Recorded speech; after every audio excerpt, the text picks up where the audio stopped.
Welcome everyone. আমরা emotional intelligence নিয়ে ধারাবাহিকভাবে ডিসকাস করছিলাম। পূর্ববর্তীতে 4টা ভিডিও প্রকাশিত হয়েছে এবং আজকে পঞ্চম ভিডিও এবং সর্বশেষ ভিডিও। এখানে আজকে যে টপিকটা নিয়ে আমি আলোচনা করব সেটা হচ্ছে রিলেশনশিপ ম্যানেজমেন্ট। কিভাবে আমরা রিলেশনশিপটা ম্যানেজ করতে পারি।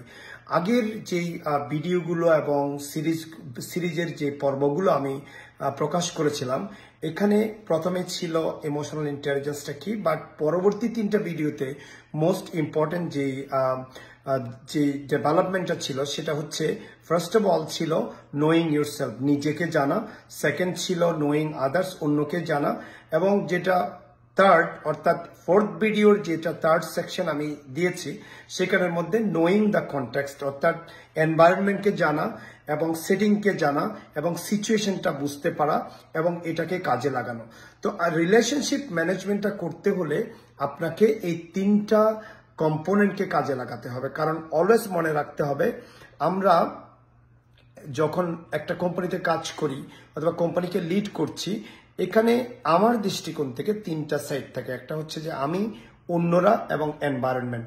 সো নোয়িং সেলফ মানে হচ্ছে নিজেকে বোঝা, যাতে আমি নিজের ভিতরে কি ঘটছে, নিজের মধ্যে চিন্তা কি আসছে, নিজের আবেগকে নিয়ন্ত্রণ করে, নিজের রাগকে নিয়ন্ত্রণ করে আমি কিভাবে অন্যকে লিড করতে পারবো, বিশেষ করে প্রথমে নিজেকে কিভাবে লিড করতে পারবো। সেকেন্ড হচ্ছে অন্যকে যখন আমি বুঝতে পারবো, নোয়িং আদার্স মানে হচ্ছে অন্যের আবেগ, ইমোশন এবং ফিলিং গুলোকে বোঝা এবং সে কি চিন্তা করছে সেটা বুঝতে পারা এবং ওই অনুযায়ী কাজ করা এবং বিশেষ করে ওরা কি ফিল করছে এটা নিজের মধ্যে এনে ওদের ফিলিংটা বুঝতে পারা। আর থার্ড হচ্ছে যেটা কনটেক্সট, আমি এনভায়রনমেন্ট, সেটিং এবং যে মাঝখানে যে অনেক সময় সিচুয়েশনাল কনফ্লিক্ট হতে পারে, ডিফেক্ট হতে পারে, এই জিনিসগুলো বুঝতে পারা। এখন আমি এই 3টাকে কাজে লাগিয়েই আমি রিলেশনশিপটা ম্যানেজ করব। ফর এক্সাম্পল, আপনি দেখলেন যে দুজন এমপ্লয়ির মধ্যে ঝগড়া লেগে গেল, সেক্ষেত্রে আপনি কিভাবে প্রত্যেকটা স্টেপ মেনটেন করবেন সেটা হচ্ছে প্রথমে আপনি আগে বোঝার চেষ্টা করতে হবে। আপনি পুরো জিনিসটা অবজার্ভ করার পর আপনার মধ্যে কি ফিলিংটা আসছে, আপনি কিভাবে আপনাকে কন্ট্রোল করছেন, এটার মধ্যে কিভাবে রিয়াকশন আপনি দেখাচ্ছেন, আপনি কিভাবে এই জিনিসটার উপরে ফোকাস করছেন বা চিন্তা করছেন। সো এখানে আপনার ভিতরে অনেক রাগ চলে আসবে, ফ্রাস্ট্রেশন চলে আসবে, আবেগ চলে আসবে, কিন্তু আপনি নিজেকে রিমাইন্ড করে দিচ্ছেন আমি হচ্ছে একজন লিডার এবং আমি আমার ইমোশনটাকে কন্ট্রোল করব। আমি যেটা বুঝতে পেরেছি সেই জিনিসটা আমি ফোকাস করব যে এটা আমি কি বুঝতে পারলাম। সেকেন্ড হচ্ছে নোয়িং আদার্স। এক্ষেত্রে আমরা যারা ইনভলভ এই প্রবলেমগুলোতে, আমরা চেষ্টা করব তাদের সম্পর্কে জানা, তাদের কাছ থেকে এমপ্যাথেটিক লিসেন করা, তাদেরকে অবজার্ভ করা, তাদের ফিলিংগুলো বুঝতে পারা এবং পাশাপাশি তাদের আশেপাশে যারা ছিল তাদের ফিলিংগুলো বোঝা, তাদের মতামতগুলো বোঝা, এটা একত্রে এনে তারা কিভাবে বুঝেছে সেটা নিজের বোঝার মধ্য দিয়ে একটা আন্ডারস্ট্যান্ডিং তৈরি করা।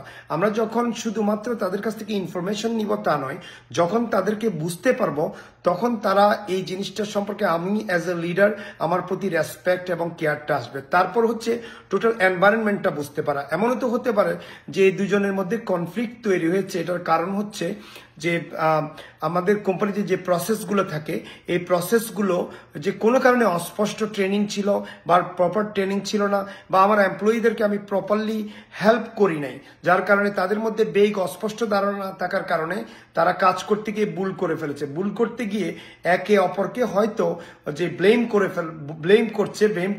করে ফেলছে অথচ কেউ দায়ী নয়, প্রকৃতপক্ষে হয়তো অর্গানাইজেশনই দায়ী।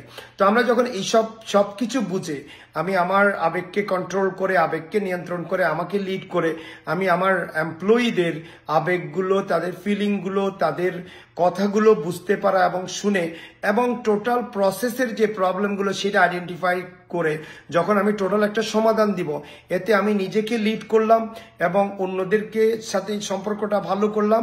অন দি আদার হ্যান্ড আমার যে প্রোডাক্টিভিটিটা মেনটেন করা দরকার সেটাও আমি মেনটেন করলাম।